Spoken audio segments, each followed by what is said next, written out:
What if COVID-19 and flu both flare up this fall? The second wave of COVID-19 could be worse, and there's potential for a double whammy. If the COVID-19 case curve continues to flatten and decline in the United States as hoped, the credit will go to physical distancing, improved hygiene awareness, and other preventive measures, experts say. But we should not presume the virus will be licked anytime soon. In fact, many infectious disease experts are worried about a comeback, a second wave, that could strike more quickly and harder than this initial wave of infections.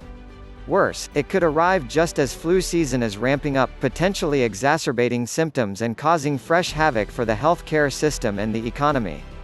Once we start opening things back up, we're going to have a lot of individual cases that are still brewing under the surface, says Michael Mina, assistant professor of epidemiology at Harvard T.H. Chan School of Public Health, on an April 28 conference call.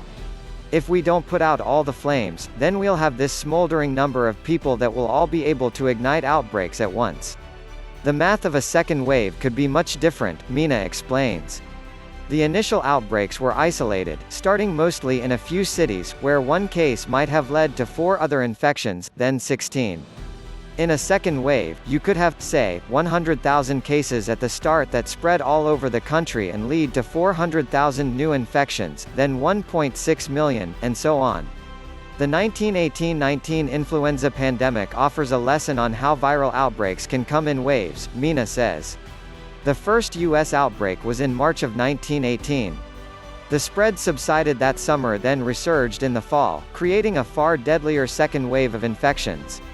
After a third wave during the winter and spring of 1919, some 675,000 Americans had died at a time when the total population was just a third what it is today. Could a second wave come sooner than the fall?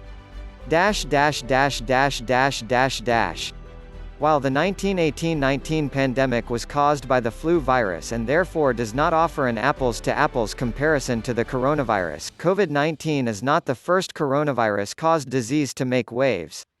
Exactly 17 years ago, we were smack dab between 2 waves of SARS infections in Toronto, points out Mark Cameron, Ph.D., an immunologist and medical researcher in the School of Medicine at Case Western Reserve University in Ohio.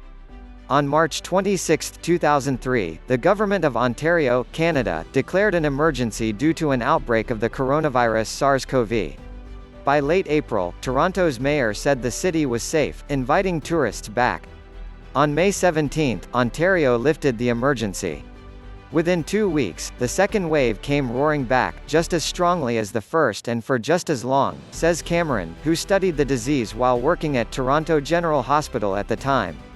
He worries a second wave of COVID-19 infections could come well before fall if politicians and businesses rush too quickly to get back to normal. We have not bent the curve enough to travel down the other side of this pandemic and release precautions in a rapid manner, Cameron tells Elemental. I share some of the optimism in planning a return to some everyday activities, but to do this at the peak of an outbreak, no matter how flat the curve has become in some states, is inviting a second wave. And if the virus is unleashed in a second wave, whether now or this fall, Cameron says the ramp-up could be much quicker. It would be crushing. We won't have the slower city-by-city spread pattern we experienced this spring as the first wave of the pandemic ran its course. It will seem like it is hitting us from all directions. The clock would be reset to 0, and the same precautions would need to be put back in place. It will feel like a bad game of whack-a-mole. Meanwhile, if we were worried about overwhelming the healthcare system back when businesses were closed and people were ordered to stay home, then we should be more worried now, says Mark Lipsitch, Ph.D., a professor of epidemiology and director of the Center for Communicable Disease Dynamics at Harvard T.H. Chan School of Public Health. Though we've slowed down the increase, we're in a worse position now than we were then, because there is more virus spreading now. Viruses don't know where they were in the past, Lipsitch says. They only know where they are in the present. Lipsitch doesn't think summer will have a tremendous effect on the coronavirus. He points to Australia and New Zealand, where the virus took hold during their summer, clearly showing it can spread in warmer weather. We can expect a little bit of reduction in transmission in the Northern Hemisphere this summer, Lipsitch told a group of reporters April 30, but not by itself enough to stop transmission. A big second wave is not inevitable. A serious resurgence of COVID-19 is far from a given, says virologist Andrea Amalfitano, Dean of the College of Osteopathic Medicine at Michigan State University. While it's almost a sure thing there will be at least some cases this fall, too little is known to predict the scope with any accuracy, Amalfitano argues. Some locations might have had enough cases to develop some level of herd immunity, he says, meaning a high percentage of people would be protected and therefore not catch or spread the disease, pushing down the rate at which one person infects others and squelching the spread.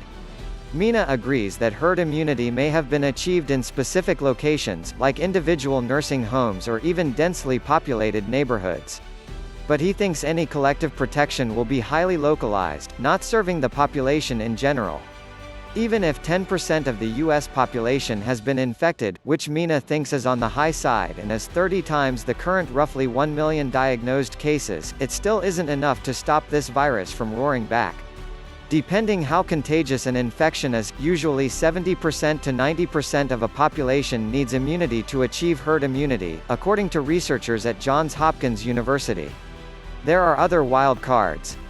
It's not yet known how robust or long-lasting a person's COVID-19 immunity will be. Experts expect some immunity, but they also know it tends to wane over time, and every virus prompts a different immunity response, which in turn varies by individual. The pandemic is likely to last 18 to 24 months, according to an analysis led by Christine Moore, MD, Medical Director of the Center for Infectious Disease Research and Policy (CIDRAP) at the University of Minnesota. In the report, released April 30, Moore and her colleagues say COVID-19 appears to spread more easily than the flu, and likely won't be halted until 60% to 70% of the population is immune.